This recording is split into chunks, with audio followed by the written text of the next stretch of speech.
Bilang isa, hindi lang dalawa, hindi lang din tatlo. Katapusan na ba ng mundo?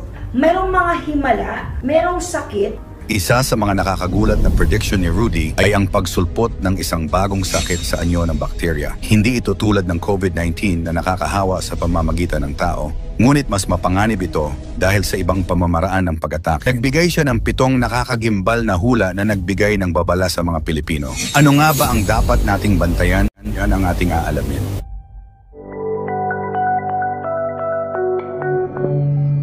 Bago nagsimula ang taong 2024, nagbigay si Baldwin ng mga hula sa parating na taon. Humakot ito ng milyong-milyong views sa YouTube at iba pang social media sites.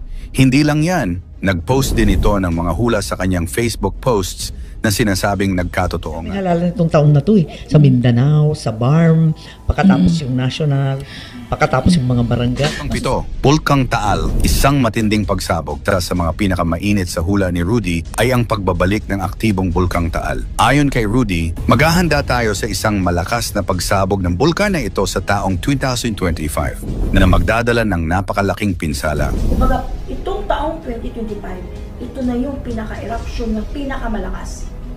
Wika ni Rudy, ito raw ang magiging huling matinding buga ng bulkan bago ito muling manahimik. Pero hindi lang ito ang babala ni Rudy dahil sa pagsabog na ito, may lilitaw daw na bagong isla sa gitna ng lawa. Isang isla na nakakamangha dahil ito raw ay magagamit para sa pananampalataya. Dito raw ilalagay ang mga santo bilang pagpaparangal sa Diyos. Maaari nating tingnan ang prediction na ito bilang babala at pagkakataon para maghanda. Sapagkat sa nakaraang mga taon, pinatunayan na ni Rudy na kaya niyang makita ang mga ganitong kaganapan tulad ng pagsilang ng bagong isla sa Japan matapos ang malakas na lindol. Kaya sa 2025, mag-ingat at maghanda sa posibleng panganib na hatid ng Bulkang Taal.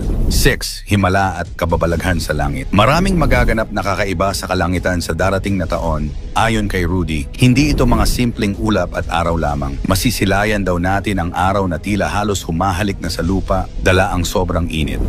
Alam mo yung masasabi mo sa sarili mo na nangyari na sa panahon ni Noah, sa panahon ni Moises, makikita niyo na po.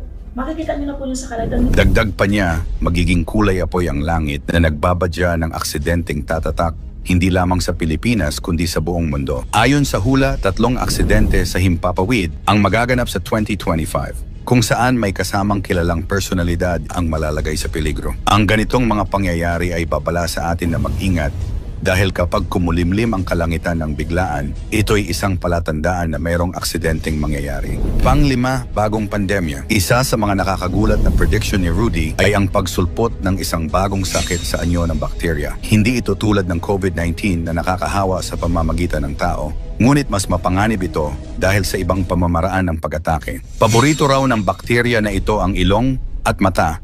At kapag nakapasok sa katawan, tutubo ang mga butlig na kasing laki ng piso na nagiging kulay itim o berde ang dugo kapag pumutok. Bagaman hindi ito direktang nakakahawa, dapat pa ring mag-ingat, lalo na ang mga taong may sakit sa puso o dugo. Ang positibong balita rito, ayon kay Rudy, ay may gamot para dito, ngunit kailangan ng patuloy na gamutan dahil mabilis kumalat ang bakterya sa katawan. Huwag magpakampante at patuloy na magbantay sapagkat ang kalusugan ay hindi dapat ipinagsasawalang bahala. Pang-4, taon ng pagdadalamhati sa mga tagahanga at personalidad.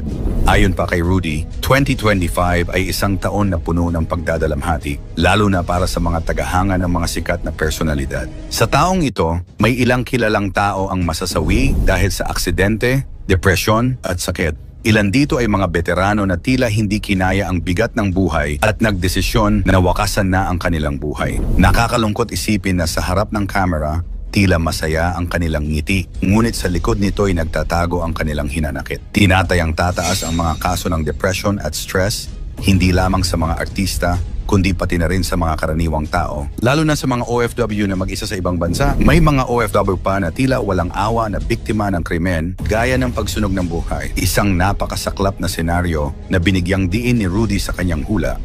Kaya't ipinapaalala niya sa atin ang halaga ng komunikasyon sa pamilya at pagpapalakas ng pananampalataya sa Diyos. Pangatlo, bagyong may dalang trahedya. 3 malalakas na bagyo ang tatama sa Pilipinas sa 2025 ayon kay Rudy. Hindi ito mga simpleng bagyo lamang kundi magdudulot ito ng matinding pinsala. Isa sa mga bagyong ito ang magdadala ng kakaibang lakas na tila kasama ang galit ng kalikasan. Kaya't nararapat lamang na maghanda ang bawat isa. Dagdag pa rito, ang mga bagyong ito ay hindi lang tatama sa karaniwang mga lugar na nasalanta na noon. Magdudulot din sila ng matinding baha, pagguho ng lupa at pagkasira ng mga tirahan sa mga hindi inaasahang rehiyon. Pangalawa, paglago ng krimen at kasamaan. Isang madilim na prediction pa ni Rudy ang pagtaas ng antas ng krimen, lalo na ang mga kagagawa ng mga sakim, gahaman, at mga traidor. Kasi ito pa namang taong 2025 is taon ng pag-traidor. Maraming mapanglinlang at mapang-abuso ang magpapakita ng tunay na kulay sa 2025. Nagbigay pa siya ng payo na huwag basta magpautang sa 2025 dahil hindi babayaran ang utang at mag-ingat sa mga mapanlinlang na tao. Kaya advice ko sa inyo sa taong 2025, huwag kayo magpautang. Maniwala kayo sa vision ko, wala magbabayad. Sa 100%, baka may 2% lang magbabayad. Sa iba't ibang bahagi ng mundo, may kanya-kanyang pagsubok. Apoy ang haharapin ng China, paglubog at pagguho naman sa Indonesia at walang tigil na mga lindol sa Pilipinas. Tila ipinapaalala sa atin na palaging may banta ang kalikasan sa bawat sulok ng mundo. At panguna, pagtaas ng pananampalataya at pagkakaisa. Sa gitna ng lahat ng mga negatibong prediksyon, nagbigay si Rudy ng isang sinag ng pag-asa.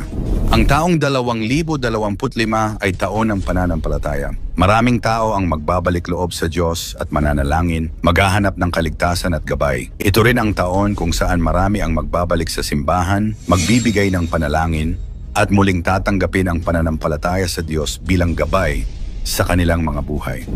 Para kay Rudy, ito ang pinakamahalagang mensahe sa lahat, na sa kabila ng mga pagsubok, hindi tayo dapat mawala ng pag-asa at pananalig.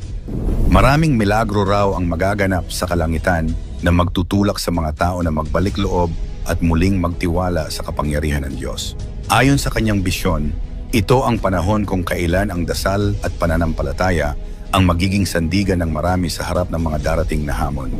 Tila nagbigay ng babala si Rudy Baldwin para sa 2025. Isang taon ng malalaking pagsubok, kalamidad, at mga pangyayaring puno ng trahedya. Subalit sa kabila ng lahat ng ito, nanatili ang mensahe ng pananampalataya at pagpapakumbaba. Sa gitna ng lahat ng bagyo, pagsabog at sakit, ipinapaalala sa atin ni Rudy na manalangin at maghanda. Mangyari man o hindi ang mga hula ng tao sa mundo, katulad ng pangitain umano ni Rudy Baldwin, isa lang ang dapat nating paniwalaan at kilalanin. Ito ang kataas-taasang Diyos. Ano ang iyong palagay sa bagong hula ni Rudy Baldwin? Ikomento mo naman ito sa ibaba. Huwag kalimutang mag-like and share. Maraming salamat at God bless.